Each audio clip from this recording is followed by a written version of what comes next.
ewo eye show ne so the boss player Eugene Edupoku striker watena say boss good evening.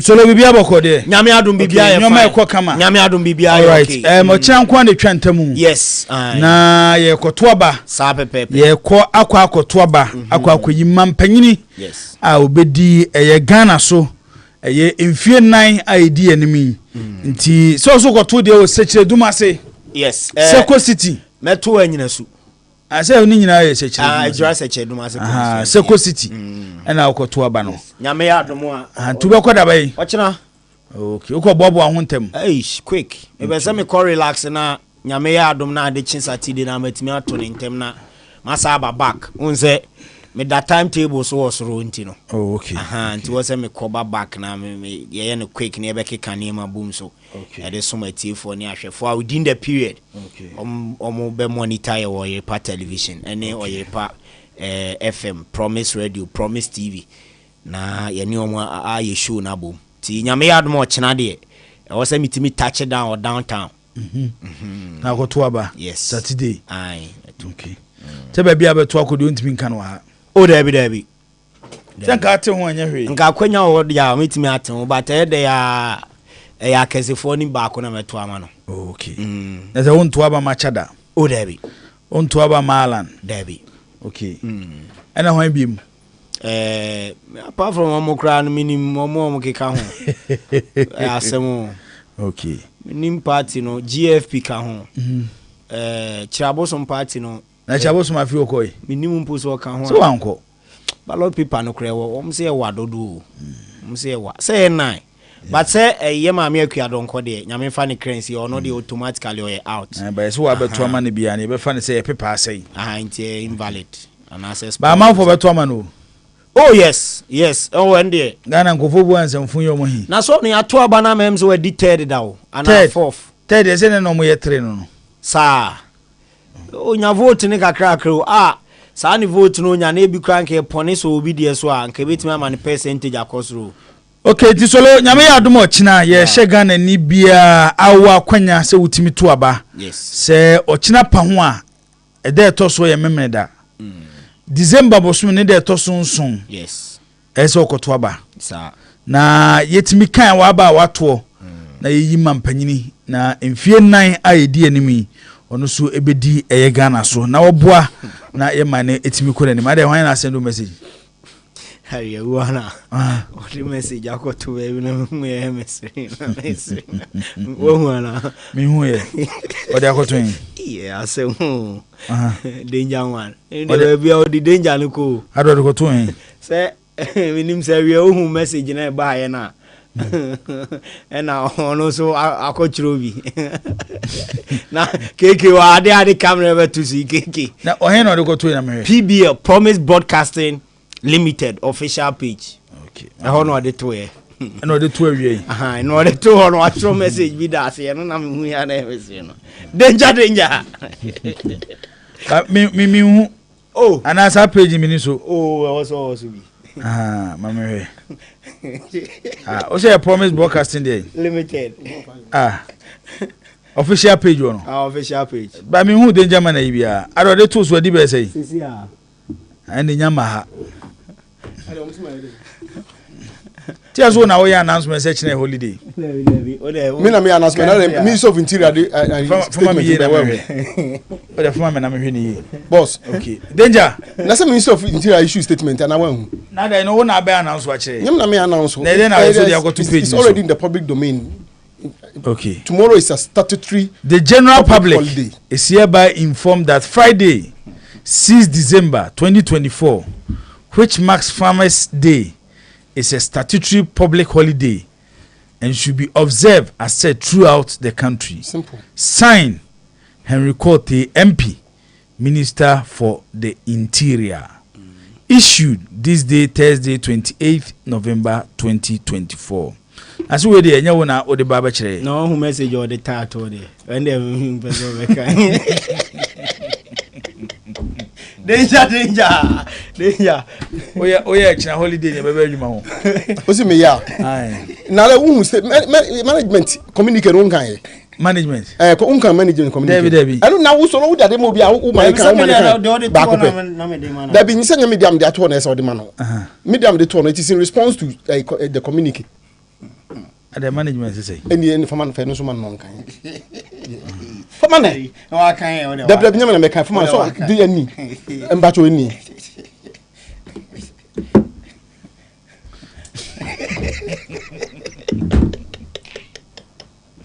Is it a Jones? Oh, danger! Is it a danger, baby? How on an idea? Programs in now. Me said, "No, I want to bluff. Yeah, into bluff into women and Tiasi, but they didn't as you can't find." Okay, but I ain't to us. Why?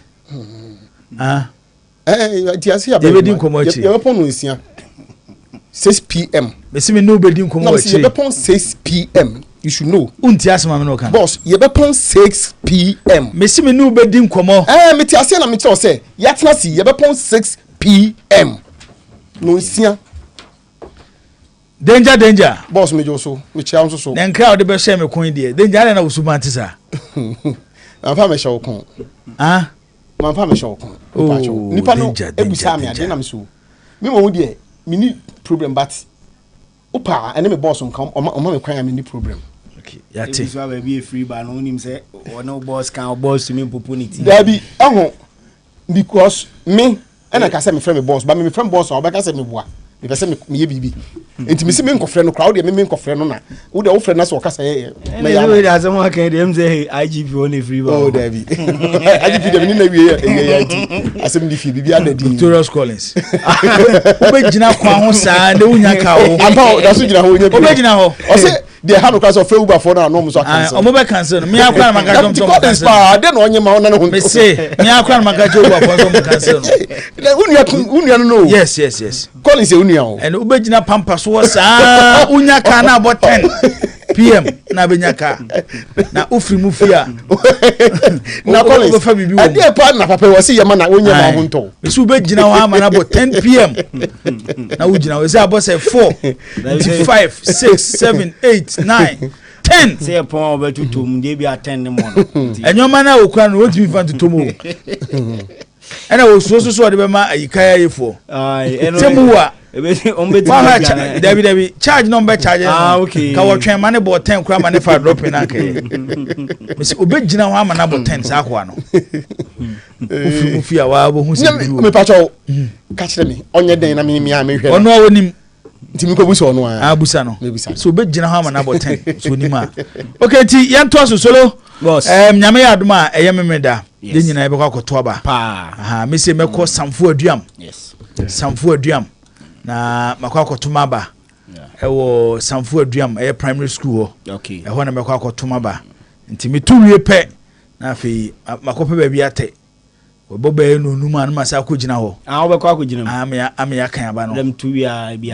me wo dwumadie bi ese me di no area ho okay aha nti mehwese ni nyina no meye ne kama ewo ho na bibia timi akoso se ba fo so beto ne de ne wo na nchenya ase IPT ka pada so me pada so ni ba fo so beto ne de ewo next time kra me decide say me yakobo ntefu and I say his excellency former president John Mama okoho omo ntefu omo ba no munya accident ko fo kra prepare omo ka no ekwan no so omo nya no side omo convoy no omo nya no side omo free bontefu back rewa no ekwan enye no ekwan sem futuro no omo se omo no ya na speed tebeti akata wani mkwa futuro kata wo mani na pimpa na me se na ka se ka ba mu ya so ko na ka pimpa no omo so omo di abro san kofo no mienu no no so omo di bontefu fo abro mo tue go do tu na me ka da me ka me ho se me kasa se we se me pe boys no me nyom wi a ye be hu de besu de man fanto ha no ye kwan ma hwe ma kofo asema ese se ka no kwan be ka no kwan okay it is becoming too much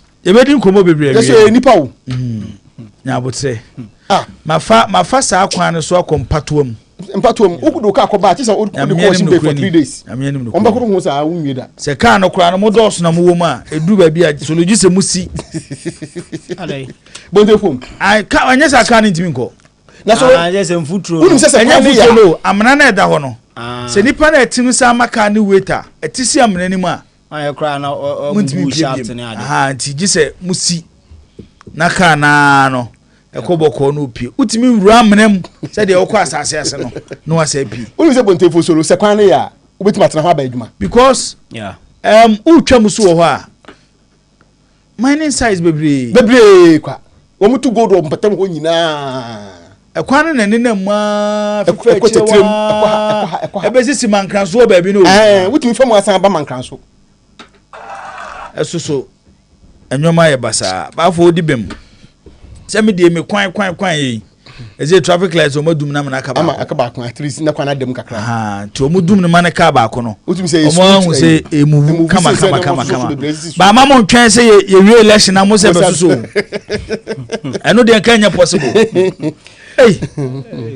as I say ye to ye memu ye kwan ya fa so kofie mo nya kwan ma ye solo wo de wa kontema wo di traffic so wa kontema ye wana wa mo honum de say yes ena nyame adom mo ye be ye kwan kama da ma ye traffic nda no di kwan be ye double road ahatu aye kama na se dem ko fa so na me say what afede u drive be 30 seconds at traffic ni 30 seconds at traffic ni afa kwan na enya o kwade wana wako no ye bie mu no solo wan hwe wo si so ade 2 hours e bedru fie wow yes because of traffic lights ne do so nje se o madundum na ma yi ho de ndo maso briwe ho de ndo maso ena okwa otra Coca-Cola ho de no madum no okay ena o maso bonsuom ho de no ena madum high school junction de no ena for maso agogo okay nti agogo no duru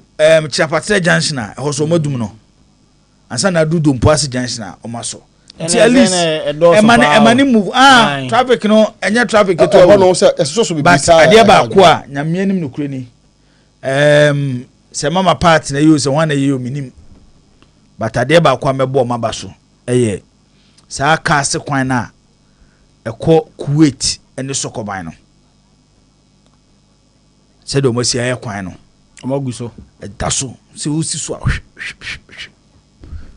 nti ma onse atonsu main road no trotro for no mo kwan no ba ye no na yeso wo ye ka na epese ye fa ba bi no na wo bu afa chi na se wo na wo kro no o ma ya de sa kwan no nko a de nyame anim kro ni mebo MPP aban aba so ko solo na ehu edu anajo a drivers e fa ho na akonfo echesu o mo jo mo cars da bia beduru anajo na obi tiam obi te kwan ho na osu obegina na bebusa na o se ageme ka ko da bia ju obi ka ho but se de omo aye kwan ne kama nti abasobode e na ye de ebema wo mo Benjamin nim se wo futuo bi a o de bema aye Ghana ni bia wo akunya so timi to aba memeda ebe ya na fe yemfa stories ni traffic na ka no ye tafo kwan ne so e ho so wie me ko fa ho omo ameboa ye dia e kwan no mo ye no wo so amekwan no ama na katafo kwan no na before so mbe so amekwan na sa na traffic ho dada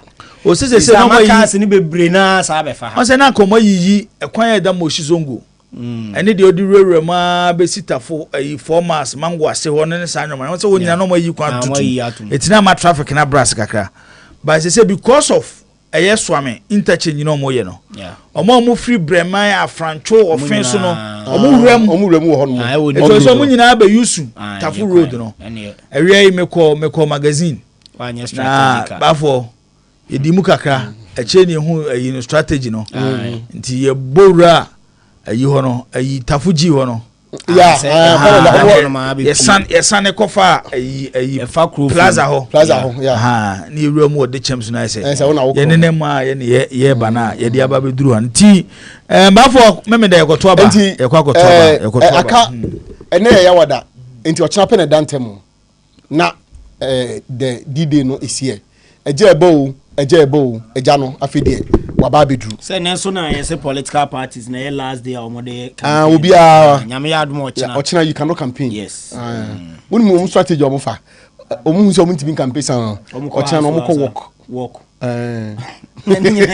there be say work there say work do be at me here work okay so I say you fruit party colors we have party colors it's allowed okay and then normal campaign work na there there omo ntimi here ha nti no there na fe omo the house to house no so aka ho nam there mopping up no omo say elections there ye nyam to nwe ya omo ntimi nyai campaign here nti no moye but the eka nyina ne say ochina pen dante mo eye obi biara civil responsibility for us groups a jam message for us Facebook ya chiano ya chiano eye obi biara civil responsibility say obey den obeboa ama yayi akandifuo a umbedi oman nanim at any given time bia Ghana de yaja tum say mfie na bia no ye beyi omon be ya akandifuo either at the constituency level or at the national level.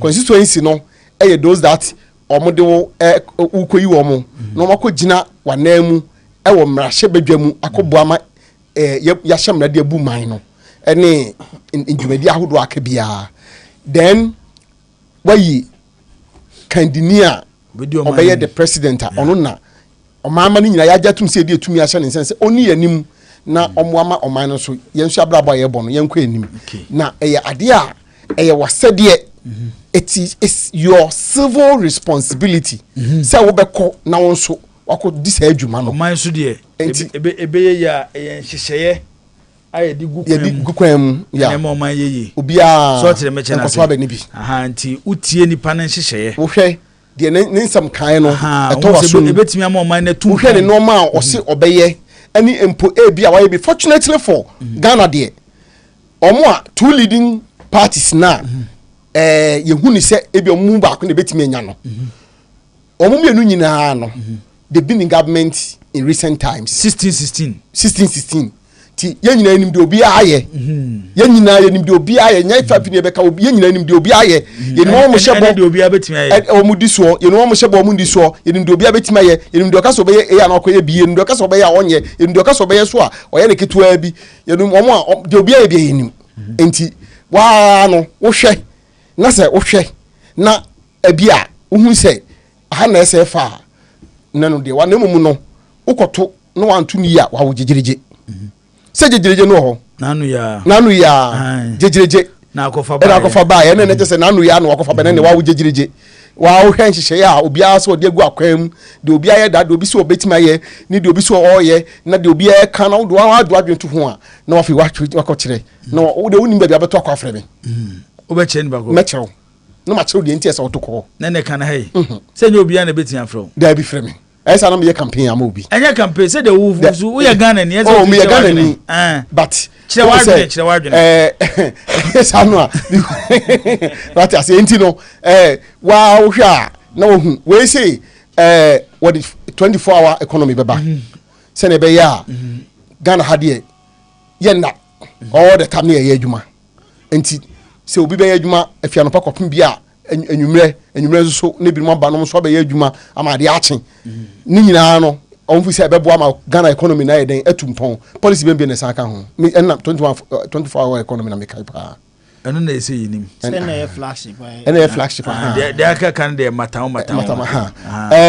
wo bi no so the free education na omde nam na om so de digitalization be ka ho ene de keke ka ho enti wotena se no ahwe which of them na wo so no eto wasum ana hu ni se ebi abeboa ama oman no yakonkan na wakwakokyere you do a point where and say chinchina anchia wo party bia se party no si share kra emo oman na obeka se chinchina ho na mo ntimi koto akọ we are at that stage where we should not be too overly partisan but rather yenhwe the interest of the nation policy or diabo say opese oman no ye de abre bia no economy no in motion running therefore ye be running a policy we call 24-hour which means within the 24-hour no at every stage bia no ba ma memfa to anim so mampanyi ma se nyanhye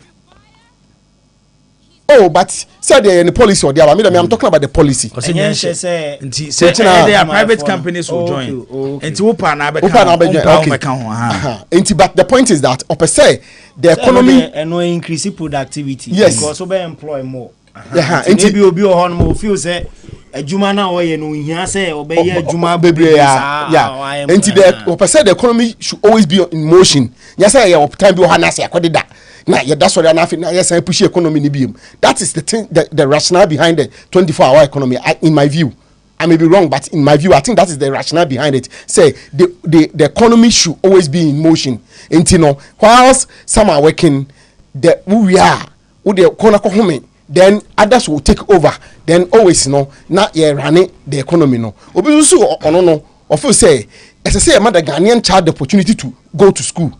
And unya papa you don't want the uko adukoko wie SSR JHSR SS no aban se wono so afa wo de yero ho neko afa so opese ye ma ye system no ye so much digitalized amanya na ye ka no digitalized to the extent say bibia no enei no eno na modernization ti no eno na eno so run ene da de na no kwa dem so makofa electronic bus biaba ah say omudi afia say pilot ni sa no man enti wuti hono mo a na wa wahwe emu bia a wo fo say ebeboa wo ana say eye ma oman no sometimes impose say ye wo say ebeboa wo per se.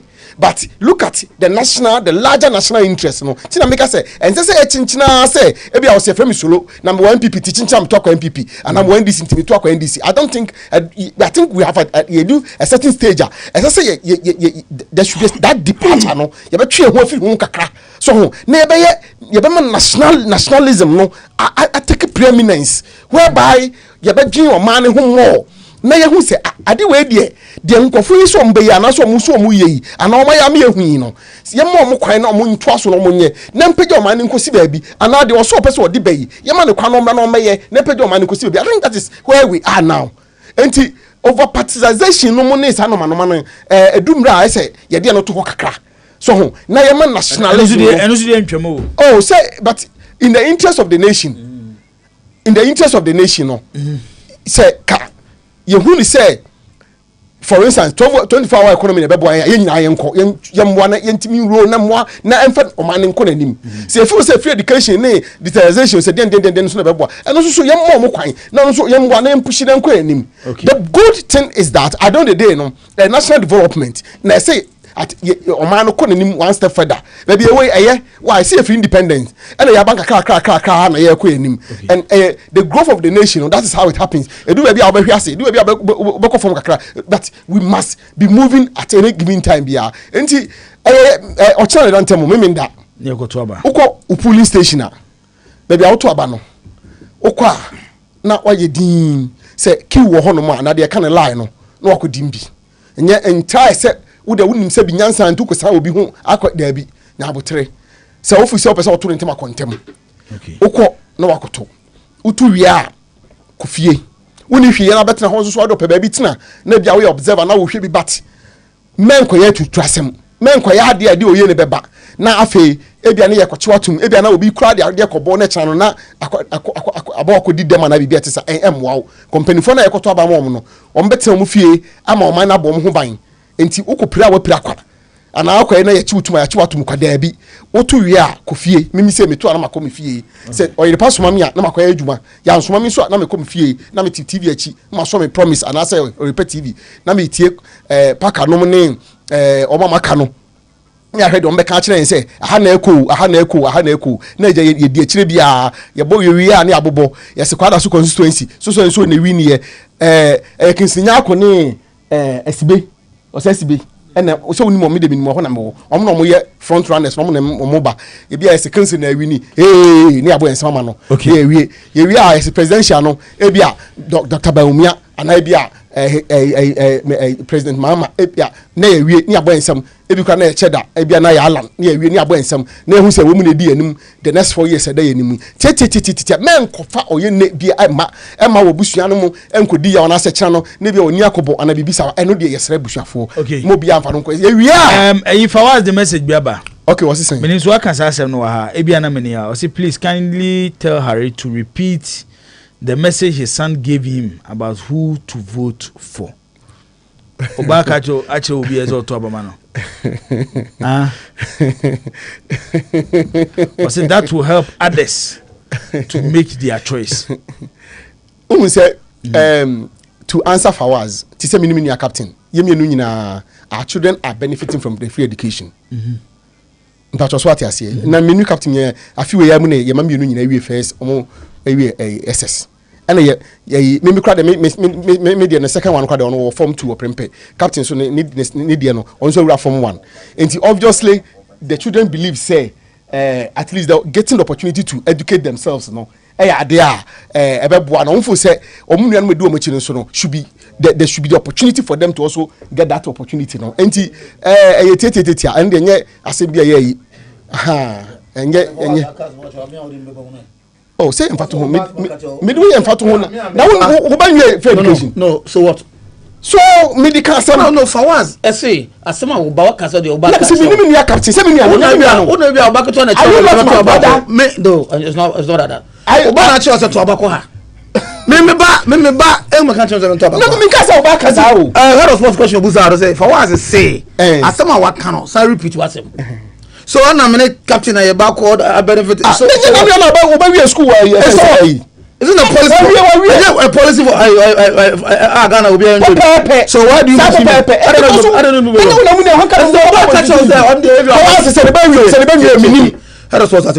so back catch us one benefit of free education you know toma purchase officer abebo amana akoso a eye wo edo ba asem me mambi no me ka se ko tu sa o me ka se ko tu o mbe den because me don't know the benefit no I don't know the day me nya me ba the catch us the bengo to baba I me ka se o ba so sa kasa you know asema for the kind no one concept ana what is yase possible so the other guy na inconsequential I do o catch us no because you don't make some keke how you should bring him in because me and na me point asema me come point say una waka wasem already you so right me ballot is supposed to be secret but what do I count the support the secret me support openly me just my campaign mobile oh so party between you and I you know but on radio I am keeping it to myself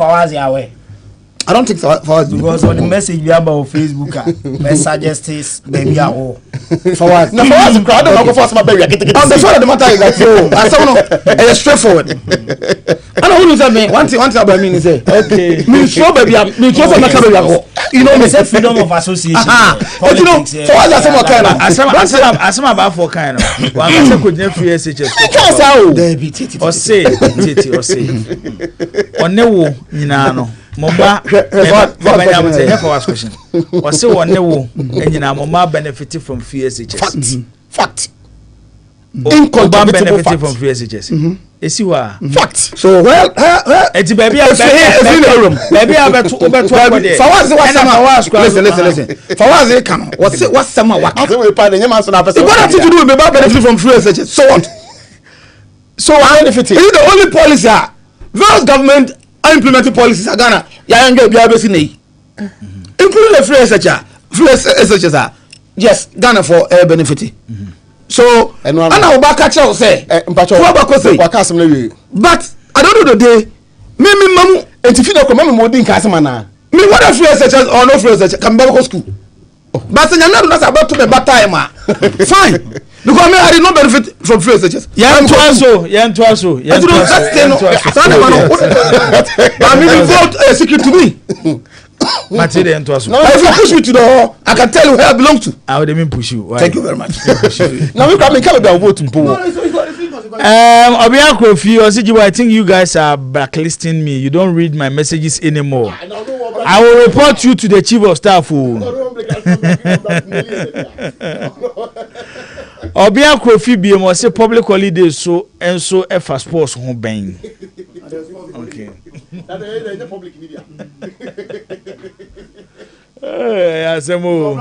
Maybe message you about for me say what here. Kojo obey the message bi aba menim say ye nyina bebo na ya find out what is an say Aziz Haruna Futa wa interview bi or say Haruna Futa said in his interview that the sports minister has recommended the sack of Utuado to the FA, but because of the elections the GFA boss is playing the hard ball. After the victory of Dr. Bawumia, Utuado will be no more and the GFA will be checked from the new administration. What is what Koka says? Oh yes, in fact, I even called for the voice and pay, but say the program no structure no na maintenance discuss.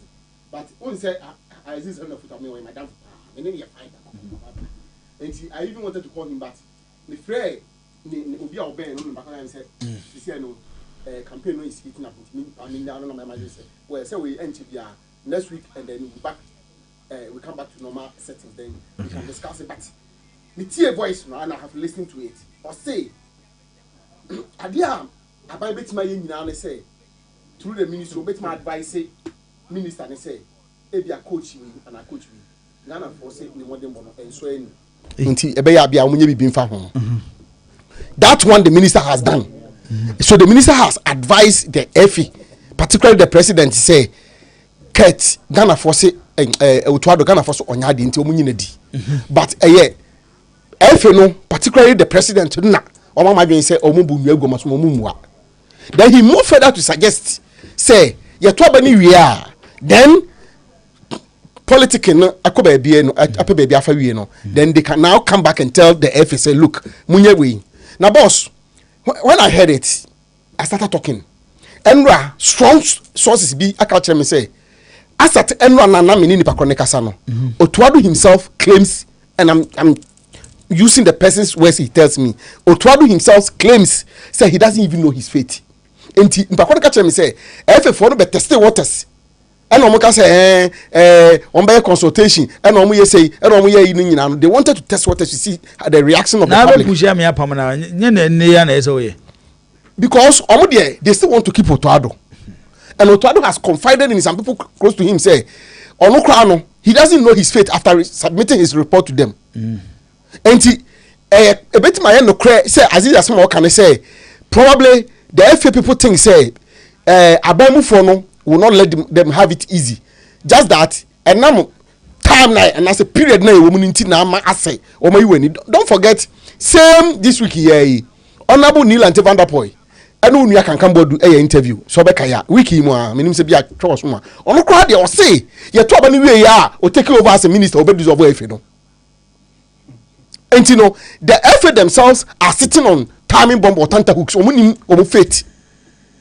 Mind you, the information we are picking and they say papa bia no oti fika say infrastructure house say na no back current FA from penning for no ono so yes oni ho say enti omo ankasa no omo ho odi na ewo say fi ho no so no ase eni ho na ase ayemre abafom enti omo ankasa no omo ye bit shaky kakra and they know this one I'm saying it the FA people knows say document has come out from the FA secretariat.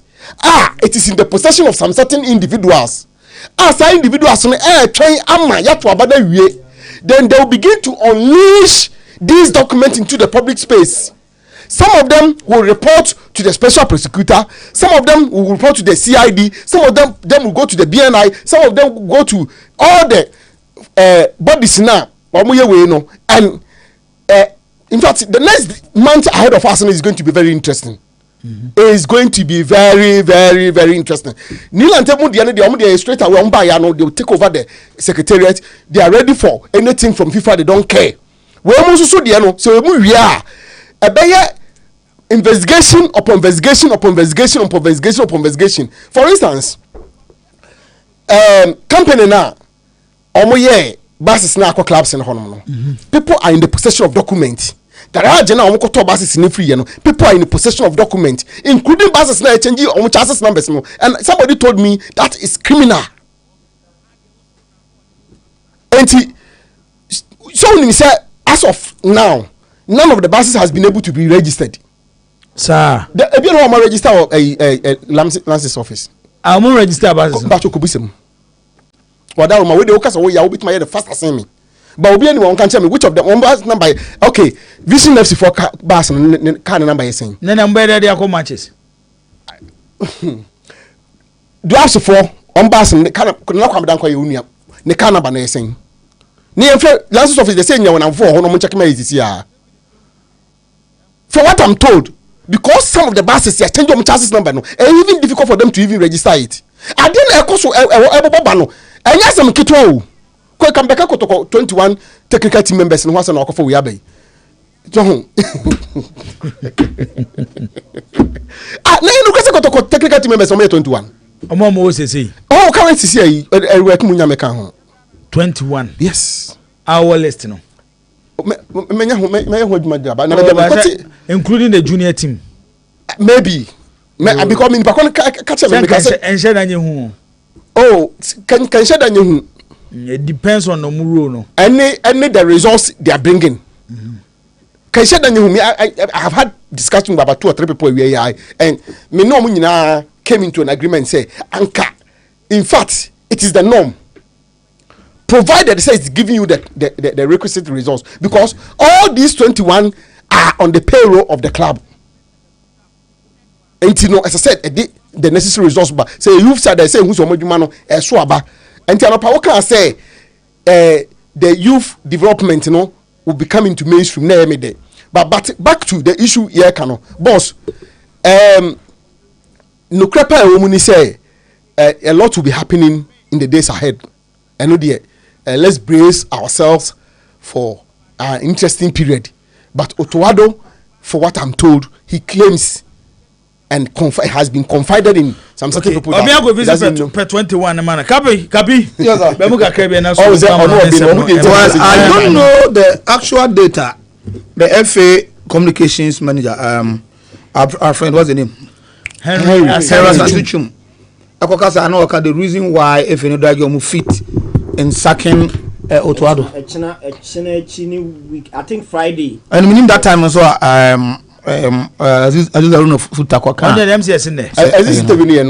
so it has something to do with that because somewhere last week now a political figure energy football and offer me and offer me now all catch me and name everything happen going forward. One day when a blunt say either MPP wins or NDC wins, the FA will not going to have things easy. Say the omanya Rosie omoya de mope and it's out to sana manema. And he thinks that this time a political time. Yes. Election not taking center stage. So okoya dey bia any good times. To somebody kaya makasa say our platform is I think about twice or once say minimum say after the election no. Whatever happens no, the FA will not going to have things easy. You see the point? Everything that's what I'm call executive esco for meeting now as I say ebinum pese yen man nko ebinum so mo no entina ho no o me man entra on here clearly the Keto Kreku and its co-host no but others who believe who say they have listened to Ghanaians and they want to act on the Ghana for pedo will never accept that. So the Azizi Air Canon might be true. Set on the low tone, the minister might have communicated to the FA. And because of the election, the minister is far away in his constituency. Don't forget was I MP. And the Koba say on discuss it and the focus is not there. Let's finish the election on Saturday. If it's Saturday, after Saturday, Sunday, you know, whatever happens. Say if the MPP retain power, minister on fanu ni SFA no en fanu ni because obu believe say the FA no anyo mu dia for far too long. Cup of Nations upon in Cameroon, in Cote d'Ivoire, Africa the baby abedu no akwa actually clear so the sequence na. I just said the FA no and one who modern. After someone crofo complaining, so the friends and cronies, that nepotism na air coso they've also seen it. And a koba many believe say the government of the day, you know, is so active. They know but Mensa Asman or Kana was a waste of taxpayers' money. They be a recorder but results are you know keeps on being that bad. You know, they can take over as an association president, you know. At least who 1 or 2 maybe I can say we've seen an improvement by all the national teams and fact. Yet the appointment why you nipa say mo gu hono nipa no. And you know the FA will not going to have it easy. Say the way can say Nilam te akano maybe any the position of the party. But I want to say if the NDC wins on fan who easy. If the MPP wins on fan who easy. And never bet me access and today you bless yourself for that. Now you're trying because we are in the election period. Acha nkoka Monday there. Now you baby I don't direction I don't echo. And after that, you know, acha in January you also the new government no ina. Over start implementing your you might see some changes at the FA. Say yeah, cry say the FA no say dissolve no and I say whatever means at least you be who say FA no will not have things easy. Said Omanya no since about last 5 or 6 years Omaba is all about merrymaking and making yourself rich at the expense of poor Ghanaians, and that will definitely happen. So you want good whatever smooth election. Now whoever wins now, running head on so edeba because a government be a was said there say who make sure say baby osika ko piano and say when you go ye it is a custom for abani wa every also as abani call because the taxpayers money and they call never be and I'm the American say the football people the protocol the house of folk Mediama and them can decide to say okay there abani call form but the idea called there yes abani echo and as journalists and as Ghanaians I see a pushy whoever is in charge. Minister Yakisa so long. Yakisa so long. Many believe that or the worst minister Ghana has ever have. But then it's time also active. People cry, baby over to Abano. Say the party when anyone never start to also a minister. And whoever will come, I am aware of Nema Yakosi. Pegana yo. Yeah, Pegana yo. Say FRO air coso, that football air coso, national teams air coso. Now say Keti Bedi the next 50 years at YK. I don't know the day. Media say Ghana football air flourish. A maybe air but 2 clubs. So no mantra or no the buy. Say igniting passion, creating wealth. But it has been opposite of the Bekai. What I say? We are yakofa near baby. Yes, the basi bani amount yakofa. Just say and there might be a kubiano and dia something that ubet me about. So I think say no footer. So also he's an insider. Yeah. Or insider. And a football woman to know. Not some work and one hint. Nasara coordinator. Good. One hint. And American a political figure called me and told me all these things. Oh dear, you relax it.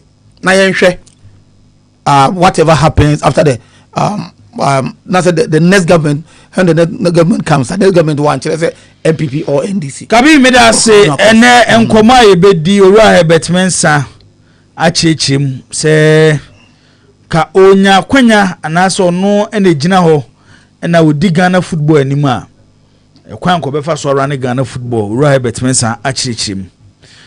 Coach James Kwesi Apia mbafo se meka jo se nra mene Coach James Kwesi Apia nya 1-on-1 ema yedidi nkomo bebre ene yebobo be on the show but the full video no mbafo enche ebeba on Striker exclusive on YouTube. Striker exclusive on YouTube. Na afi eye full video no eho ene bekwa akwakoto. Enti on subscribe ya tutumrika na ko subscribe enche the interview with Coach Kwesi Apia, James Kwesi Apia. Yede beto obatene yebebo be on the show. Kwesi Apia chirechirem di a eye Malik Jabe appointment no ebaye. Na afi di a Asante Kodoko FOB se omwa eye Coach Malik Jabe nhusem ewa ha ayebedi hu komo eye enwumre ewo dwumadi ni so Frempo Amanso Mayele Mayanga Mayanga for eye coach edema bebia ni Go Stars o se say enwuma AC Ekono FA Cup o he ni muso mo betimi aduru bia be semi final na afo ma hwede edi o manim na afo league ni so no omo he se eye season we ebe season omo ede nwoma ebe sisi ani ama bibia akọ kama nti eno eye coach Frempo Amanso head coach edema eye bebia ni Go Stars bafo na aka so mampanyini Mahama ne dada Mahama ne nsemo de ko tuja obo ase no se na so awie wo ho asem ka me wo video no kakra me ba no we twema jan ka me de we de escape make it no video no se nyame boa no na odene esa de so mampanyini no wi ni a Asante Good Baba back to Ghana Premier League fast. Straight away you buy Oberon State. There's a better football structure no. Si say Ugu finance and yes I want to na Ugu F no kwase clubs in the mo in the bed. You better to answer for clubs of. Say near Owe no say go the Premier League club. I say no maba. Say oh yeah, say Babo 20 league club will say obey you if mama woman be charge good and am na be shame. I say he will tell us how he's going to do it. And he ready to give him the benefit of the doubt. But no credit woman say or say or the Ash Good Baba back. That one is an assurance about the ama. Onya ni more voice ni ntini. Taho. Ai. Ese body. Ene mami mpema wo mo na. Voice no ho ne de na ese yabo ama eye yetiefo ene ahwefo ate chematin wo ho. Tintin wakora. Miami Tintin. On the Facebook. Tintin. Okay. Nti obetia push akọ ho. Try the pala so say. We is Akito production. Me de no be ama fa ka ho prepo. No class MC ho no pa. Ana pa say delete here. Delete fi so no sa de buy. One delete. Delete so on nyifa. One ya. Say one sport. Do not produce I say sound political. It doesn't sound say sports. Yes, but now we share the content now yes. Actually Akito no buy say political sports. And also say video ne buy no e bia nipa na amwanti. Now we feel say the usual politics na normal case says Akito what if you know politics fan na de ntine bia wa ma juma outside politics e mo ali delete here ti is the captain cracker say we nka all ba no nko pe o captain ka so be mo di ma mebo ama no do we foreign na mebo ama captain na afi ba for so ne dia ba because number for so no so will be can efa ho enti solo boss fansem ni go program no betia live on Facebook Promise Radio 102.7 Promise Radio 102.7 na ode wonsem a wo no abomoden afa ho on TV so no utie anase wo hwe on Promise TV said the dane de no na be kasima du ama na bo no nsia e bie line to na ye na tiefo ne ahwefo omunyina no abomoden etso edomadwen kire aba number ne 0536161607 na 0201941461 ubetimi do onsem no afa ho e wa bra wo frɛ na wode wadwen kire aba edwumadi no nti solo boss yenwura ma no mu kakrai na afi ye ba coach James Kwesiapia yes an exclusive interview solo ye ne ekoye and say enche say them kind no yes strikers exclusive on YouTube STRYKER exclusive yes on YouTube na say strikers exclusive wa subscribe na unu asoso etimi so mo subscribe we are wa share adoma bi na ebo ho no mo boss kwan say dey be video to ma kwan na they say dey be abo say video atom yes your friend notification bell we interview ebe 1 hour 30 minutes ey say ni ebe chem mienu ebe chem be miensa your Black Stars Kotoko Sudan yes mo say nyoma bi wo ho a amanfo ka but omo eto omo na no omo ma abonten be ka ho nsem okay oni say coach Kwesiapia in the history of Asante Kotoko wabo matches e dey Asante Kotoko chain player bia wow yeah we the most cap player e was Asante Kotoko ya trato yeah eno ni problem no o say bi o ho no ma records ni bi wa ya nchiro tiana edu time bia na e debatable kakra okay because previously na me nyesho so mu keep records ni bebre said e ne ye no okay and na unim say Kotoko bo match man she ongu Baba Yara Sports Stadium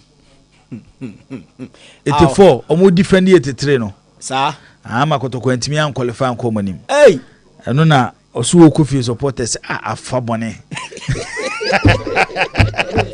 o say afa bone ke player from park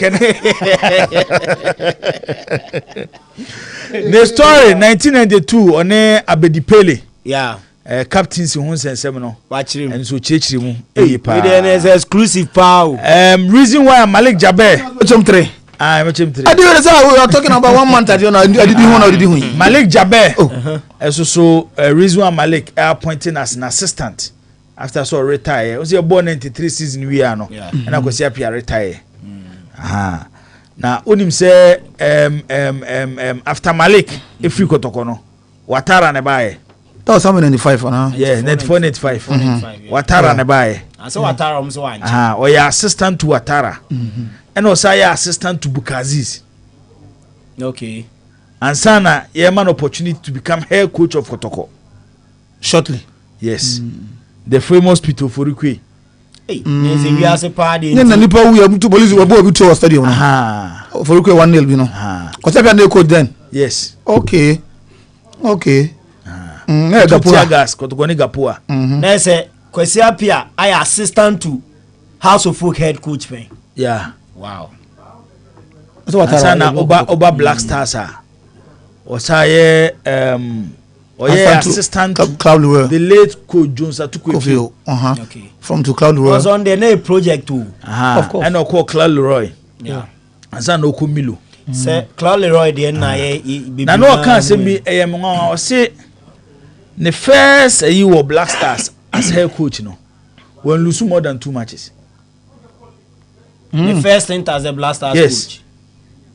Or say Cup of Nation 1. And I qualifies on Zambia 2. Cup of Nation 2013. And Burkina Faso. Okay. Says our tournament match and I was South Africa. And I qualifies no. And Zambia that was World Cup qualified to 2014. Was that South Africa already about 10 or so local players? Or baby no. So lose 1 game. And Sunday they call Cup of Nation Egypt no. Wow. Olusu to only Kenya 2014 World Cup so Olusu game. No say me can oba 2014 sana 2014 e ba so no. Yeah. It ye 2014 no different. Yes. By besi 2013 Olusu only 1 game. And sana ye 2014 World Cup. Okay. Yeah. Wow, na dey with them say I escape a lot of people. Auntie. Adwene nko. Ni nyina no ye be So no na born daru, ono abeka na sem. Ono abeka na sem na obi atie. Ono interview dey menya na nka metima konyom na nka me head. Na Kotoko project no. So chichim adakoja achi project no. Enyomo mpeso mo ye ne time a omo de ato ho nyina no. Okay. Ni nyina no bo mo de chichim ti na wa ma current Sudan so almost o kan nyina interview we dey ko to ababa e be di nyina na asem na to Ghana wo Angola no wa kan nyina qualifies ndi esie nyina game nyina ya capture videos Black Stars any Sudan wa ha wasi coach Otuado ne message na o kan after game ni say Sudan for ya lucky no munye lucky or return leg no asend dey na any post coach a on kasa o yes I would disrespect o other coach no. That is true. That is true. Neze Maele two other qualifiers na nsem hye ni mu pa o. Na nsem hye ni mu. Na nsem mo. Ghana na Angola president. Na biti me na kan pese me ma busa no se nsem be na Jordan na you ka kire no sa. Ubuza ho asem. Ewom. Ana wa onu no. Ana wa onu no. Ere video we dey. Uruza Ghana na Angola no. The Angolan president Echo Stadium half time unannounced. Tell what it is. What is that? Oh, minimina. The president of Angola was not going to go to the players stadium. In the FA for the 2 many years stands no more. What has the president? People of the president about. And I said, "Bibia, destroy everything." And I'm the president not TBBO. Oh, you have to go visual. Me bana mama muhemu ahihye mo. It is all the we are. You be on Kotoko technical team no. Me information bi so wa ha. Okay. Information bi wa ha about the technical direction of Asante Kotoko. Okay. And the appointments I am hearing we say be next week. Yeah, ba. Bit me abaso no. Am information kakra bia and so bit me e dey amount kata fa you took kakra bia. Yes. O dem ke mu ohun we party nanka. We dey senke o say kata ye turn ye ma na osoko. Because Ghana more than mu hema. We need to talk Ghana. Omo informa say omo so nyomo de o. Me him say bia menya ba. Ma BBC nkan mo de no na yen kan. Kai Havertz say quitting Chelsea by Arsenal no is the best thing he's ever done. Oh fa. Yes. Oh fa. Nyawe. Na o de mesaba. Na say ayi e ba bontin. Ayi release e ba bontin. No mo say coach we say appear position here. Management member. Oh yeah, Eros. O say David. O say no you only a member of the IMC. Okay. Yeah. technical issues. And just sporting affairs to Zambia. Only a member of the IMC. There's a miscommunication from Asante Kotoko. Aye. Okay. You. And also, we story pa you. Okay. So me can na me church or to website na cause see yeah me boy. Our church or website na ja ekoton tilapia. Send you neka website adwuma no. Website na website company. Website football tilapia. Ni nyina ka ho. Ye nya fa wa bibie o mi abebi.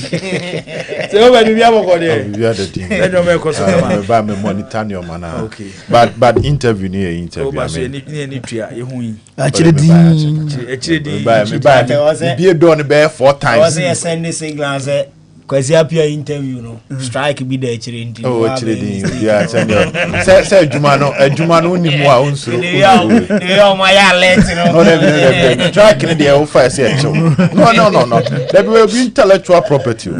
No, me I respect the game. Na say say video na ba. Emunsem ni kabie. Betira video no na wokotam. O de ye dey. Ensema bati say asema bayi. Oso kabie. Anti kabi. Na wokofa ni pana de ya David. When I say 3 series on. Yeah. Okay. 3. Na no for is a nationalist no more yes no. Say there. As o more attach to bibi. There we are. Omonim de o. Ejani ya so go obi aso. Ejade so obi aso. Na say to me wo one side here. Ajakwaja ache 3 pitches. Yeah. Okay. Yes. Natural grass ni mienu and artificial baako. Say the artificial no more. Oh, yeah, more. Omako. By no matter almost by next year March no more we 3 no. Yeah. Wow. By 6 months time there say. Now ubusanze between now to March 6 months. Ubusanze all factors considered. And the memusano. All factors considered. But container no ko ka say bi on be page everyone. Or more air try say building na start here during Dr. Sapon administration no. Omo be ye ho adwuma. Okay. O me be keka ni nyina wa. So we ha you know. So be ho adwuma ya. Enti obe ho adwuma in which ombesi hostel. Yeah. Ebe house youth team no. I say free Obuasiaba. Yeah, say because project ne be koso no. They will move to Obuasi. Okay. No mako campaign Obuasi ho no be ye omunyoma nyina. To mu wie ha na omaba. Aha. But senior team ne dey hostel. So omo be te under 17, 19 and 21. Okay. Enkomo ho nti. All right. Eduru ana solo. Okay. On Striker exclusive YouTube. Yes, Striker is also modern akwakohwe bi. Chenche babo nti unse enyoma project bebre su gu ho. Yeah. The visit to top football stadia. Yeah. Ewo asase so no. The website come. Remember the website. O me the website ma se sia ba ko bia ko ton website asebia. Do kwan na nam so ha. Yango. Ti e hesen enyoma beko. Chema den say. Oh, the okay. Then say, "Yen teasy story now, man. Crawford, I interested some the ha. Akwawe say, on the one Crawford views, he be uncle. Have you had a little? Delight natural mineral water. Omo account. Ena yedi show no. Ebremo enem enyumre na oji delight natural mineral water ni bi ewe drama so pensu anoma no ena ye papa me kanfo de ama eno eni nso a oye dwumadie bia ode bedi se ye wedding ba December parties ahodo ni nyina delight ene ye gem ebia de akwase e ruler distillers company limited womum ene e produce senso enso wo clean test onomu a emo ahoden 0244 08 5085 0244 08 5085 Midima for Herbal Hospital. Dr. Time da so no all the time.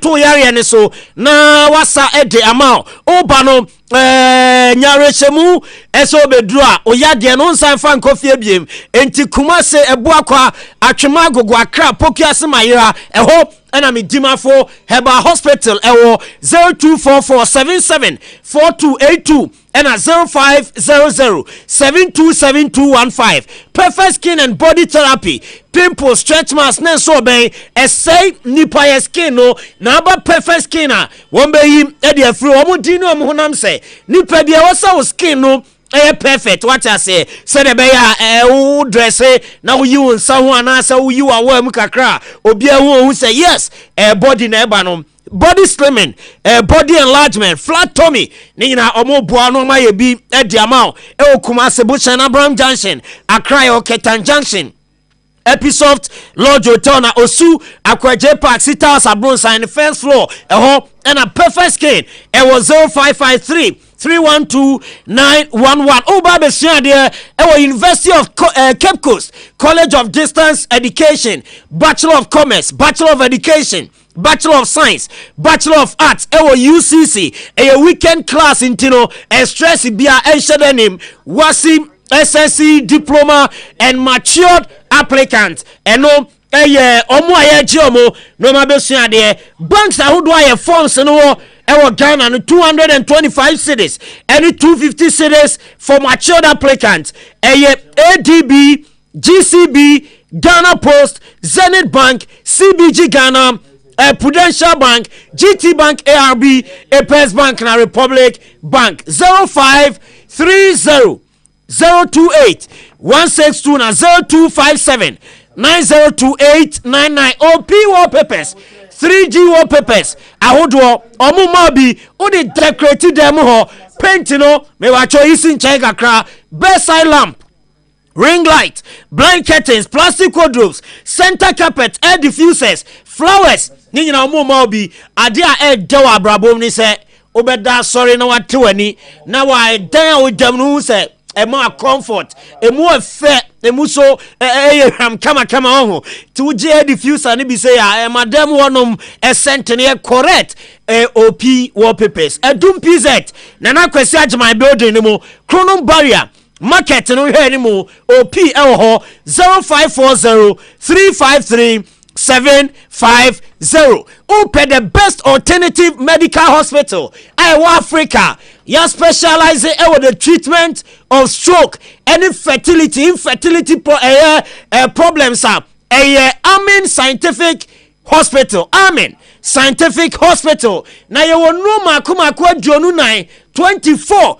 And I'll buy a day so ya dear. Ya do jina machine so na ya share ya dear edunya ya dear ni pia afe ya mo drop. Etu ya de no ase ejama kuma se atwema tachiman kwada so fu ase ekwan ne so na Amin Scientific Hospital ewo Ghana ha yesa 18 branches a ya to apete omamu anti ba bia ho fa bia no ubenya Amin Scientific Hospital ewo ho 0277 00 1234 and 0241 367349 and no numbers are offer now on Amen Scientific Hospital and so at the incomo Julien Lopotagi ese ogidi ese West Ham current situation over to me a changing yema enti mpanyimfo ne last opportunity nyame ya adomo a Monday idea ni momni wo se bo EPL ni mo se obe win game no ete ama West Ham United bobo kono wuram Arsenal a Mikel Arteta na assistant back your friend Albert Stevenberg why standing the contract at ama Arsenal June 2027 and what mu and so dia kwesienche bi obe sign ete ama Arsenal bobo kono Jeremy Doku say we are still in December. If they think the Premier League title is over, let them think it's over. We are going to look game by game, try to win as much as possible. And it's a Liverpool for no. If you say ya chimu 9 points and 11 points, and ya jili gina ya mo koso njene sana ya de tetechiro na ya season na and o mehu de wa jili gino Jamie Doku Samoa one so ready to jam one Laporta a bossa president or say ye papa sa Hansi Flick ontimi nkaka lankasa no wose aboa omo na ebane sa e mane fall into trap bia ni nyina ne so no oba na kasa e wonte ne Dutch ya Germany ene brofo kitwa bi entu kakata na di na temonte obona baso a wante wase account bi enowura no eye adwuma so edema basa wo mo etim na no enso any day free eye one Laporta ono so camp eba boss so weekend mo ne Atalanta na ebo mu coach no oya a concede defeat to Paulo Fonseca or say never a good moment to meet Atalanta at this time. I say nye kra mfamo. Say no kre. Yes. Paulo Fonseca. Omo last 13 games. Nzo mo lose bi. Yes. Ti Paulo Fonseca say enye good moment so mbe Atalanta. Enti no eno ye de eba. Claudio Ranieri say Ade Manasa. Osi Rubina Moriasa. No Rubia Mori on your day. Chama fula bibenya. Claudio Ranieri the thinker man was it Roman campaign ebe started against Lecce weekendi wabra Giallorossi womo ene Lecce ebebo enso ewo eye when Italian Serie A no Claudio Ranieri none other ena Leverkusen ne Bayern ye mama no near red card ewo dia bi poka game na mpanyimfo amani 2 match ban now say Germany di okwa udi red card o poka ni mu a o serve o suspension ewo dia bi poka ni mu enti sa 2 game ban we no Gisemano ni wa extending the contract next season and san wa serve ban no mo se season e ban we no so mo bo bie mu a enya ade a ban no be serve ni nyina ne se poka no ma free mu dada enti 2 game ban ena omo ede amano Kai Havertz makana asem no also free Chelsea Barca no the best na waye ewo na brabo mu na arahusema etuma United fraternity ne se ukoma you amami bi ho yes Old Trafford honom ne current ho nyina no ona ye receptionist panyin po ho ye friend no Cat Phillips when you 85 years na yeso aye adwuma Manchester United 56 years to ono niema si wo ho bebre Ferguson ba eniema si ye besi ne maame ne hu bi na ene maame no every mu a tribute every Alex Ferguson David Beckham and Manchester United legends ni bi etise when Rooney mo eba every omo aswe ya womo enso epe omo tribute de amama me e friend Cat Phillips a wono so Manchester United womo longest serving worker ene ofri mu enso ewo no die free wo enso eba legacy night nana amachi the day yes 29 December kwasiada edi animu yi ne na wotwe bo se mienu no aka 3 weeks yes ti kwasiada be na wotwe miensa na ese 29 December no na ya de kwabna kosia Japoma Forian Ponsa Kofinti Stone Boy packed na match the legendary himself and so abeka will be 300 cedis a regular ticket VIP 400 couple 500 tenio enya double couple ntino uko jina gate na oni obi kam sika bom 250 mo be dura ye be hwese mo aware mo ye couple yes nansa na the 500 de no amamo obese uye ticket reservation a star 713 star 33 star 20 hash and a table reservation no 0550 799 375 and a 0599 913 555 tickets no ebi promise radio ha ebi oye pa FM ba ubenya biato ukopoku trading adum unya bi Shell filling station Aloga Junction Ebuakwa Shell filling station Starby branch bi ebi ho Super MC ne Bronze Lounge tano so yani apachapa junction di anim he afem uramu Ohio Lounge enso Croft Room adjacent Sika FM Vegas Lounge any Saks Pharmacy edi anim he and afe downtown Golden Tree Vegas Lounge building anymore. Enyina the tickets ni bi akogu onuma 29 December make sure so on abusuafo ni nyina beba betie nyom papa nyomu a utia utumi fa adwene ewo mu nyomu a etufo enyomu anyamesem wom nyomu abrabom nsem wom nyomo odo asem wom bibia a wo hia wo nyomo bia no 29 December amachi dede kwabna akoso Japoma Forian Ponsan Kofinti any Stone Boy nti boss ye gina so na afei ye de no asiminim se enen so walodu ba ku bia tuma nanka yes friend ni jeudi yes ode bia tumu ha na Clementino de say no say human toss okay kakra bi solo we kakra bi okay kakra bi Fulham ne Brighton yes okay Bournemouth and Tottenham sure Premier League no yeah okay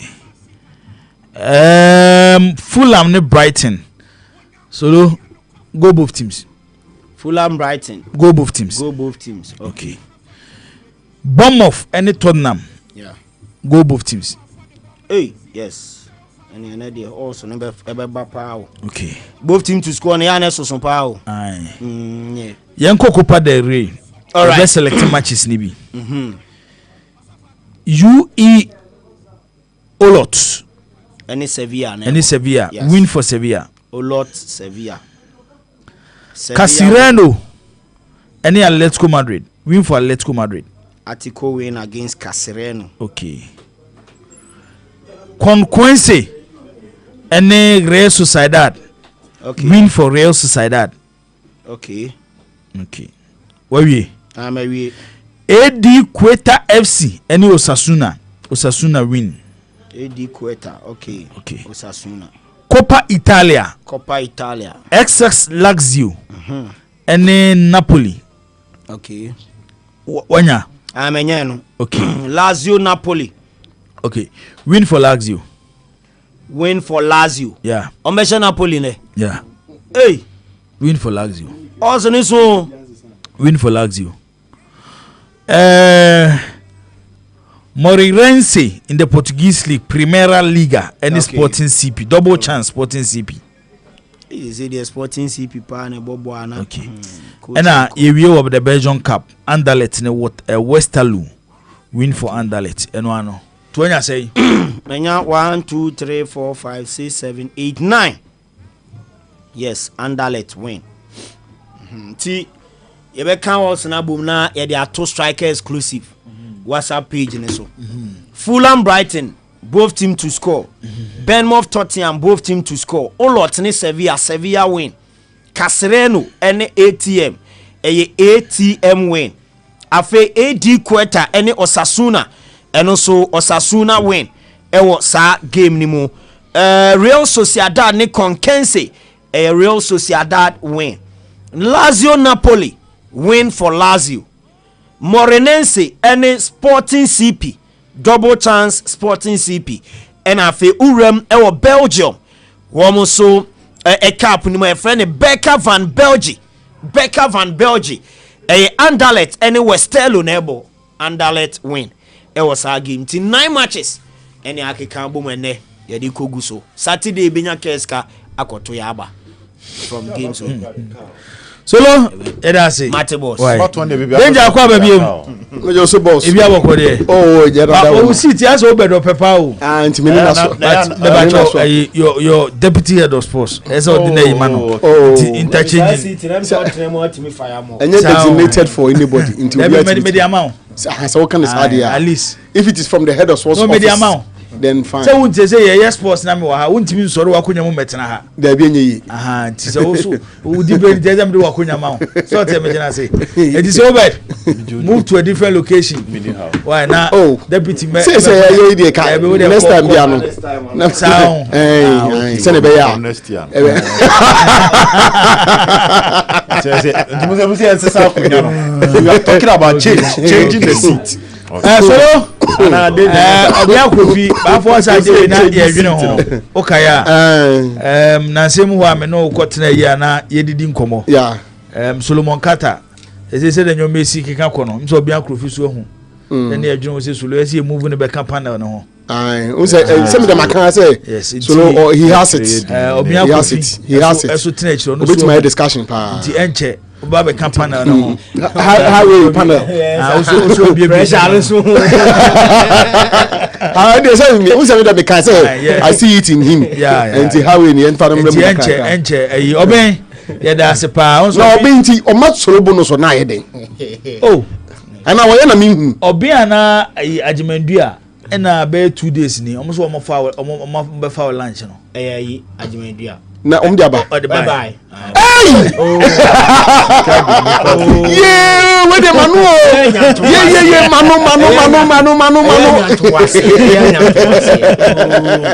Ade lunch. Oh. Yeah. Na, sorry to go. Bicycle choose for so ani. Of course, I'm there. Na my entie. Coming chemu. Oh. Tina se mu se wakwaje special rice bi. Oh, there we are. And waji coke. And waji MC. So we di lunch ni ye. So no sika se ko so di abadwa na yi na she ko ji mi sister sika bi man wo konfa no che wo. Otonton niam bi ma omo hospital nti ya me na me de ko supply. Nti na bi wo kem ko je ye no se omo bie we bi wo ba ntema wa na me nje aduane mra adwuma mu. Na wo to coke ne kan. Eno no to ma me. Na me ba me di si wo. Nti lunch na ntimi anye hwe. Lunch de. De ba ye no. Say adene ya omutu di lunch but enya be dru botoma enya lunch de on fandi di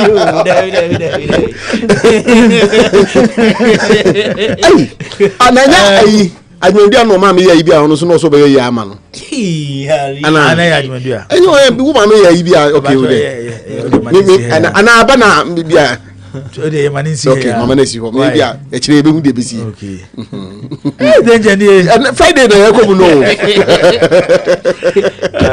okay so they are Ade Gideon on Facebook na ene ne nkomo why okay Ade Gideon okay so lo we na one ne nkomo e bia na me yen to so yen fa wayi ensem ni ngo na fe mumie bi ana na wo sese ensem nkasa e so be de bia ma yedi me o bibi kan me am mpekasa bebre o why din me am mpekasa bebre yen di kan entie owura Herbert Mensah o say efi no kwan a ka ese fa so na run e football no.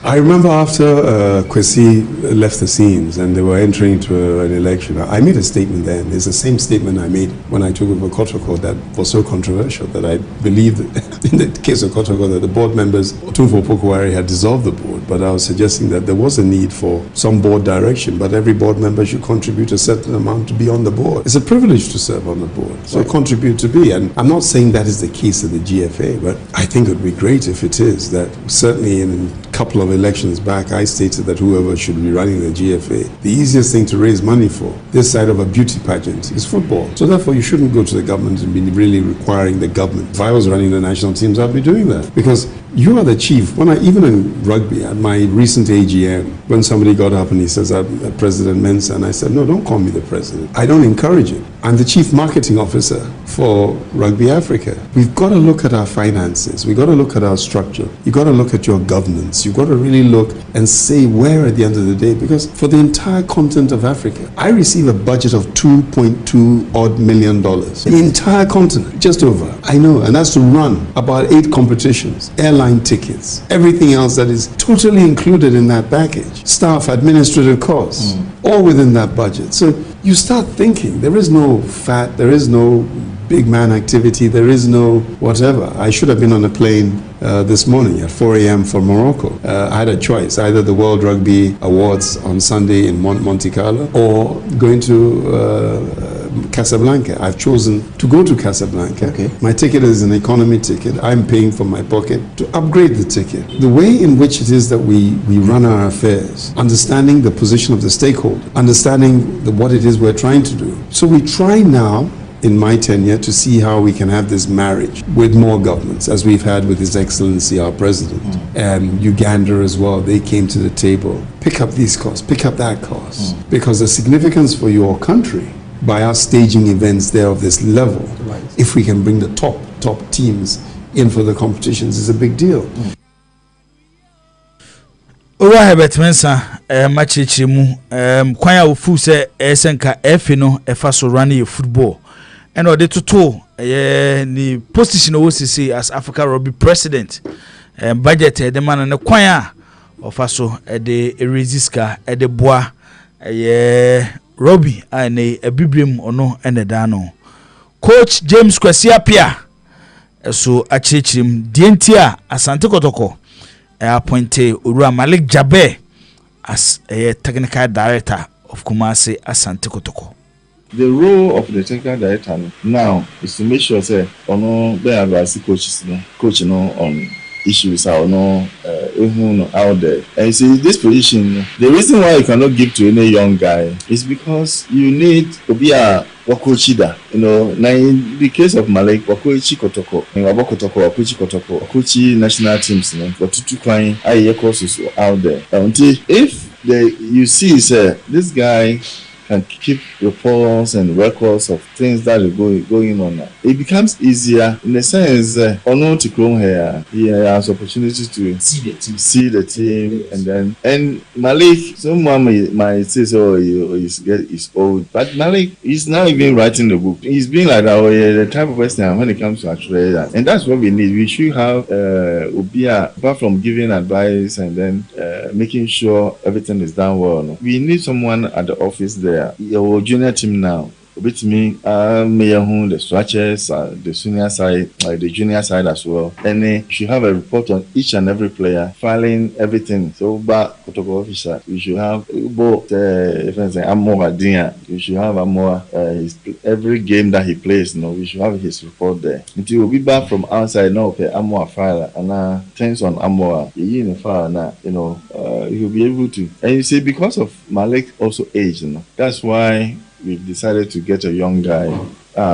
Maybe a Tamale, then the young guy goes, bring the report to him, and then we keep. As a Malik being the most experienced, yeah. Now also for the future, because at the end of the day, the intention is okay. From Malik for some time, show how he works, and then progressive from there. Because we don't want a situation where we don't have anybody. Like when I was there, a progression. Try to. It's not only the technical side. So many, the marketing, the finance, all the other departments. Try say best setting na kakra. At the end of the day, times to for my say China. But before we leave, at least you should say you're setting up something there so that your name and was so quick. As of now, we are setting up there. We Coach James Kwesiapia. Nchechemu kakra ode aba for the appointment of Coach Malik Jabe. Said them kan NCBA the full interview will be out on Striker exclusive on YouTube. Na say but program now so be born kakra. Say 7 doors so. Nti be born kakra. Na full one there akoda baby beda. Na samanya sa. Sa pepe. Benjamin boss maminti we na menko se wo bedo eh ebrani ko yeah you chop be egum pa say Saturday auto 7 na 5 mu nwa wo na ekrusu ya yenko enti mamin fan free Mr. Herbert Mensah. And you see, it has always been say ye de ade hye wonsa anase se wo ni swade huna wo hwe ade no se ne sitie na unya akonya no a watimi a prepare ade no enti abre bia no se wo de hwe ti se wo de me small digression se yemfa de se politics ya nkofo ye ya me de yekoto ho abai almost obi a stand bia e ka kire se moma me akonya no na me de me be candidate for an academia meye binu wo ha omukọ as far as telling you senia ombeye no kwan be fa so ombeye binu mbuti bi ko as far as kwan be fa so ombe generate the resources no na omode aye na ama omanya gidie anase omama na gidie na rehemu na afi tumi no e de ahye omonsa. So you look at the Ghana Football Association and then you look at anytime there's an opportunity for an election to happen and I say to take place, wobɛhu sɛ ɛnɔma a yɛ na nkɔfoɔ ka ho asɛm anasɛ ebisa ɛka kyerɛ ɔmo bɛto aba no ma me akonya na meyɛ sei with the yɛmfa the current FA for instance the Ketius Okreku bra ɔyɛ ne campaign one of the biggest slogan oyusu and they say he is coming to create wealth. Now how would he create the wealth? First, he will ignite passion. Once he's able to ignite the passion in and around the game, he will use that as a conduit to create wealth. Now, boss, and be as a million more has been Boamia. After Ket Azumi office as the president of the Ghana Football Association, I served in the first term, 4-year term every. As I saw elections, whichever way he's still the president. Now I started a second term. What you say 1 year crowd say 1 year, 1 year, so be sir. I find him passion around the game. Maybe I'm blind, but I don't see the passion. Now, granted that admitting said there's a certain passion around the game somewhere. What you might transform passion to create the wealth okay. If you look around, whether any club in Ghana here, they've become wealthy in the last 4 years or the past 4 years. Minimum club back on Ghana how bit me aka. Anopa on Oyepa. I was telling you this story. Boss, last season, the last 4 months of the season, Lagos cities omutua just 1 month salary. Season where I boy. Lagos cities are a part of the season no. So Ghana Premier League maybe. Omutua just 1 month. That club cannot be said to be wealthy because almost can't come to ya. I'm not sure say omo Lagos cities no omo ye nipa boni from team or say league na mo enough sika. And I said leadership let me create enough wealth. And now omo so omo fanya dey some dey. Boss, you'll be surprised to know say you see that na mate ni omo ye training. Na na mate na say ono ye training wie na okofia. Na what the session but to know is come place and say obi anyin faka. Lagos cities. Yes. Boss, ubetima check. I mean, na mate abeto aso. You ubetima check. To the extent that me no work say Parkwesi Fabian, your own Parkwesi Fabian. Now oyo omu coach. I understand. In fact, yes, I understand. He told me this morning he has resigned and that he has submitted his resignation letter to them. Parkwesi is in Kumasi. Okachire me no pay. So I resign. Boss. I spoke to him. He said Parkwesi is madam for Pano. Yeah. I spoke to him. Minimum say me permission to say it, but I'm saying it because say resignation there. Once also the letter na ma once or the letter na ma money there or the amount. He told me. Before then, I gather a lot of information. And made it say, yes, come secretariat for the past 3-4 months. Yatum Lagos cities. Obianko Yatum. Boss, as someone I can and until I'm a palm headline, I say, why is the FA not declaring them administration?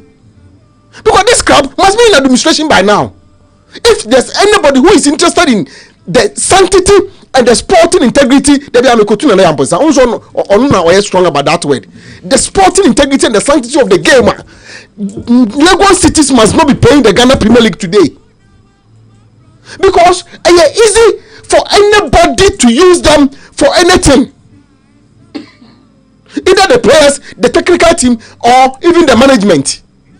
I see what be a person about league ni who buy year power or person or ignite passion or person the creative wealth game about my coin. I'm there cause you know Lagos City no. I cause you Lagos City are still part of the league. Boss. Danger. Sometime last week or so, and I'm back say 2 minutes. And I'm back say referees ni ntu omoka. Today, as I'm talking to you, per the information I have, referees has not been paid. Anyana na se omo so mutua last season dey be omo. That was last season, not this season. See a moon, baby. Intimate yaka. Na said the one. Boss, and yet an avenue for obi or person or influencing game, to use the referees. Enti, my name is Albert Mensa. I again say, o person who save game no. You find a way to generate revenue. Also, among the only quite first one, obetime resist ka e dia boa. Maybe he may not become the FA president, but the FA president can consult him. Of course, he will charge you for money. So, we say going to me tonight. On charge. I saw charge. Everett will not charge. I saw charge. He will not charge. I saw charge. He will not charge. I will buy if you are mom. He will not charge. Just anyway, but there and they say who in the same intino. But nako bow. There are people who has a way. And we are telling you, you want to fulfill that promise of creating wealth, no? That's what creating. Oh, him. Now, for himself and his family. But say, me sure say, and only senior no all catches so best obey. West a yig basake Holy Stars. Was someone a yen yesu. No money football, no money problem there.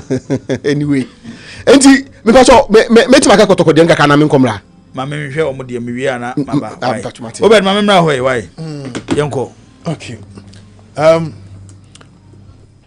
The interview with Coach Akwesi Appiah is, a solid one. We need more of that. At least, Coach Akwesi Appiah is also an IMC member, Krano. So taking the time to discuss Kotoko issues. I'm sure we can get about 2 or 3. Nana Penkra Kwesi Awuwa has also been the silent one. Intina Diano Kasa Coach Ogum. Emmanuel Newton Dasuberi until there was a time and I got to come on them bono. They needed to explain things to the public. So this IMC virtually has been a more silent IMC. But let's go to the issues now, or raise the technical director. Per his explanation, it confirms Story Nambeka Kotoko want to form a technical directorate bigger than one person. Because who TNN seminar or Kana is looking at a department in terms of documentation, both senior team and youth team is properly being done. Like ne kama at the tour. And I'm expecting because in terms of documentation, paper you should be getting videos from training grounds to proper matches as part of the data and document of players. Because and yes, the champion about 12 matches. 12 matches, washa one go near and Obiba no chairman no. At least yenim kruma, you how advanced statistics now call through. The use of VO, the use of Instat, giving you the ability to determine the pass accuracy of players, the shot accuracy of players, the exact positional players function where they get their touches. Boa Hodwa, they've been dispossessed. All those data coaches in preparing their team, and also when you are preparing the scouting report of any player. And so Biba offices here now. Man, these data back with video. The person is convinced about the player. And also say what's the transfer market now? Me sure so we've all been part. Utimo Adam Fubi or Tanzania. No send a mail, bua Facebook, bua Twitter. So Ghana League, minim say a pa na locally muni right back be oyadie. Then you would now go for the video of the player, send it to the agent. No, so they are called clubs. They are connected. To onusunya offer na. No, see so you reach the player, then the deal is being done. We are no be a kakre wom no, be a tafre. So let's imagine if me call Karela player. Now the ombet me nyama me about 12 matches. Wash 2 goals. Ni video kra bi o menya 2 goals ne kra na fe na ye be call media house bi akwa sere no. Ama the technician be twitwa si ani di ama yen. Then I come to Kotoko still in search of a right back. But Kotoko is able to give me data in terms of matches, minutes played, the pass accuracy, the shot accuracy, the crosses. Mama sa data we nyina aka videos ne ho a Jibo, let's be honest with ourselves. So we a club near submit we now. Now crowd, you are going to convince the head coach. Because the head coach is not in support of player now Okofaba because on will play your person Okofaba. But you are able to submit this detailed one naturally. Wine pan or did you say you bet me a chance of fun? And what's the idea? There are some of the players that they put up exceptional performance during training. A bit me say goes board training. Their class you this video ni nyina frefra free kick be obo training. Tell be omo compiling the free kick goals omo timi ni nyina aka bia. It was a training match. And e bia obo videos go or say omo kan nyina bom. So informing the directorate, I'm hoping that Coach Akwesi Appiah, being head of the Sudanese national team, on the importance of data and how are you forming the technical decisions and how or no as a coach, since the coaching background, no, if you are building this directorate, you will think like a coach. And what can convince you as a manager? Into say Malik ya dia trotro ya ma trotro ne scientific akra. And trust on ebe ni now, diwo. Kotoko can have somebody who might be in charge of their data and analysis under the directorate. Oh no, Jumani say bobo bia or the profile and performance and the statistics of every player. It is against a Diana. No, why any kama no, there are 2 players and a foul so. The player one bobi ne bin down foul so. Into on the day ebe foul na ye hwemu no. All the matches you played, you were detailed data or na videos no so the or you compiling no so that if you intend to sell players to make money, oh yeah, dear way from the top to the junior team. Recently, Kotoko youth team the Bobo share 9. Some of the Kotoko youth team players played in the inter-schools competition. It is a work you realize that club we ban up a young player and they are quite like just like we saw last season. Barcelona ever find Accra Lions left back no Oduro. Omofa Aziz Diakono. You can also convince them when you have these things. And you can also send it around to make money. So Omoma investment in code department it shouldn't be just personnel. Okay. Oh, they should add that scientific touch based on what is expected of them. About the sana, say technical director no krasu two coach in four. And normally coach in tenacity on the table. No more engaging in technical meetings. The emotional aspect in the content kakra. Rather, these data no inform the decision. And even if the technical advisor want to advise the coach or the director want to advise the coach, just like Coach Akwesi Appiah is saying now, it will be based on data. Okay. And to make sure, say, the idea is good, but the execution we need more than personnel to get the department running in such a way as be beneficiary to the club Asante Kotoko Jibo. Obed, me da say, Captain, my minti we na yenye ni enkofa ye netifo ni ahwefo so. Yeah, I feel like a good move. And some of Coach Akwesi Appiah any Asante Kotoko ohihia omo pese omo ye. Nina say omo try to emulate the current not say recent times how football is being run, how things are done in a proper football structure. So yes, the appointment of Coach Malik Jabel followed by other appointment I be follow. I think Kotoko it deserve such level.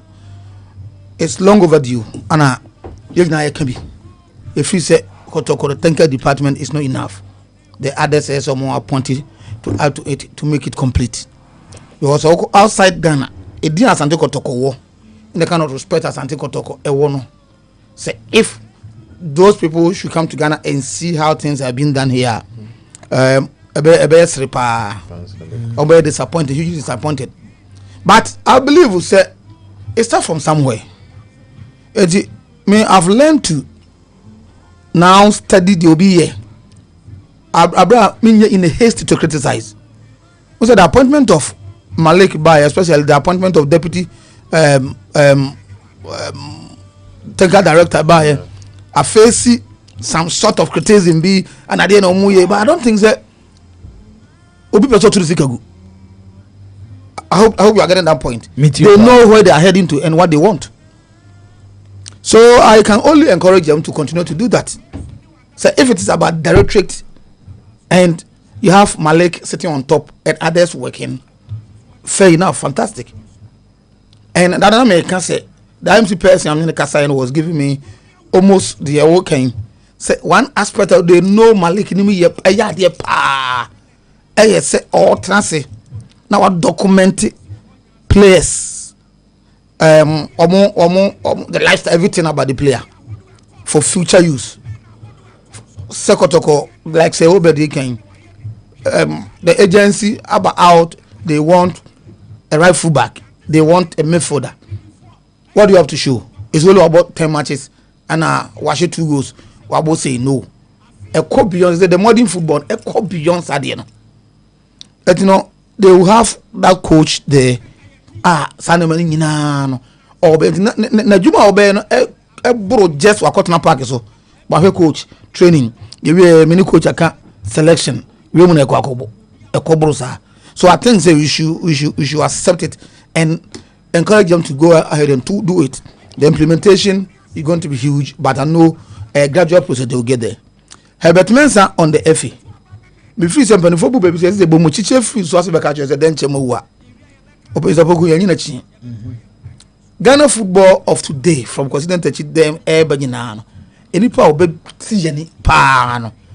No doubt so Sagana Nibia or Bekacho Herbert Mensah.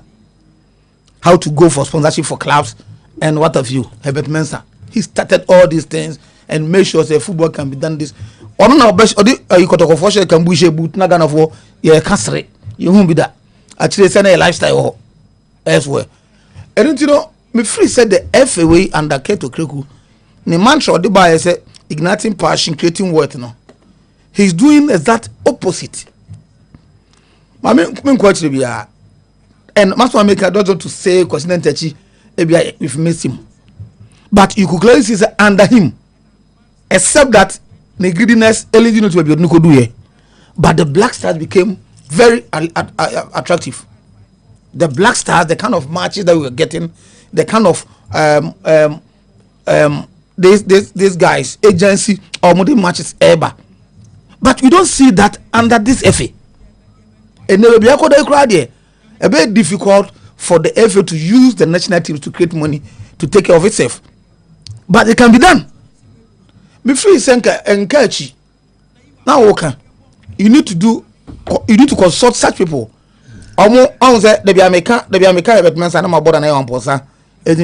you see, and there may be any people so difficult. No, they do it with ease. Just like the same thing I heard about those days and no man I deal with I did the gun better. But because of baby training, baby medication from no, and more exposure to and Sanya no more anymore with ease. So not too far from here, and I am ponsa with a name man no introduce you say if maybe you have allowed him to continue. And that typical Ghana, never come say young concern about 3 years and would this and oh yes say without him with my go to figure no I said no already but you become and get it to a point who you be frustrated.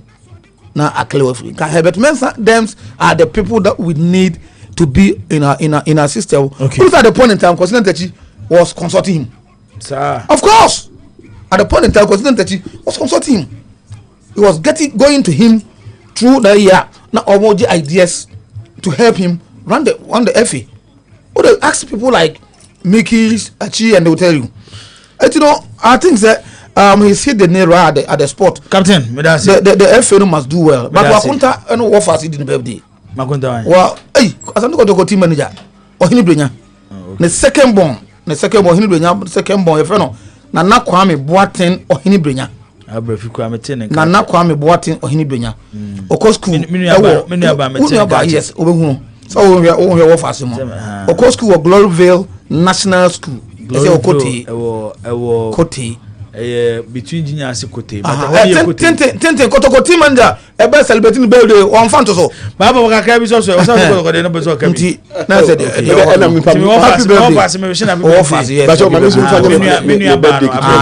Nana Kwame Boateng or Abefima Kuja ware ase bibia ko kama onhwe uni abema Katrobo hoza ke hoza we go asemu emu ye and say wako hema aware na ko kama say o bibia ko so kama ye te ben so no baby o tie ne baby ametie utuka akra uni 5 minutes ye da wase say wako boana bibia ko kama eno ano etiti edi tintin Kwame Edubofo of Medoma.